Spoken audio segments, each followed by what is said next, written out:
పౌర సరఫరాల శాఖ అవినీతి అక్రమాలకు కేఆర్ఎఫ్ అడ్రస్ గా మారింది. ఏళ్ల తరబడిగా కాంట్రాక్టర్లు అధికారులు కుమ్మక్కై కోట్ల రూపాయల నిత్యావసర వస్తువుల్ని పక్కదారి పట్టిస్తున్నారు. పోలీసులు తనిఖీలు చేస్తున్నా అక్రమార్కులకు అడ్డుకట్ట వేయలేకపోతున్నారు.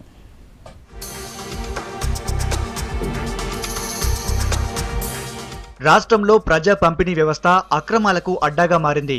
పేద ప్రజలకు పంపిణీ చేసే నిత్యావసర వస్తువులను కాంట్రాక్టర్లు అధికారులు కుమ్మక్కై పక్కదారి పట్టిస్తున్నారు.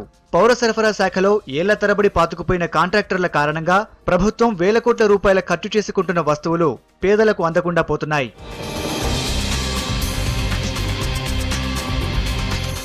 పౌర సరఫరాల శాఖలో నిత్యావసర వస్తువులను రవాణా చేయడానికి స్టేజ్ 1, స్టేజ్ 2 కాంట్రాక్టర్లు పనిచేస్తారు. స్టేజ్ 1 కాంట్రాక్టర్లు ప్రతి జిల్లాకు ఒక్కొక్కరుంటే స్టేజ్ 2 కాంట్రాక్టర్లు ప్రతి జిల్లాకు 10 నుండి 15 మంది ఉంటారు. FCI గోదాముల నుండి మండల స్థాయి గోదాముల వరకు స్టేజ్ 1 కాంట్రాక్టర్లు సప్లై చేస్తారు. మండల స్థాయి గోదాముల నుండి రేషన్ డీలర్లకు స్టేజ్ 2 కాంట్రాక్టర్లు సప్లై చేస్తారు. అయితే ఇందులో ప్రధానంగా స్టేజ్ 1 కాంట్రాక్టర్ల వద్దే నిత్యావసర వస్తువులు పక్కదారి పడుతున్నట్లు పౌర సరఫరాల శాఖ మంత్రి ఈటెల రాజేందర్ గుర్తించారు.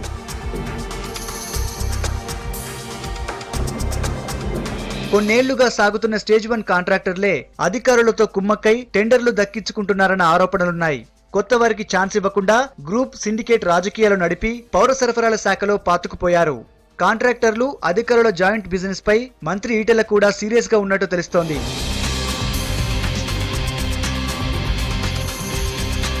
వరంగల్ జిల్లాలో స్టేజ్ 1 కాంట్రాక్టులో అసిస్టెంట్ మేనేజర్ జనరల్ స్థాయి అధికారి పార్ట్నర్ గా ఉన్నట్టు ఆరోపణలు వినబడుతున్నాయి.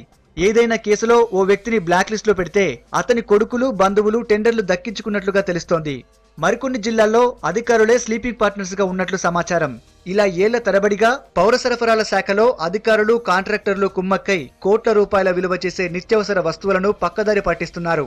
ఇప్పటికైనా ప్రభుత్వం స్పందించి అక్రమాలకు పాల్పడుతున్న వారి ఆట కట్టించాలని కోరుతున్నారు జనం.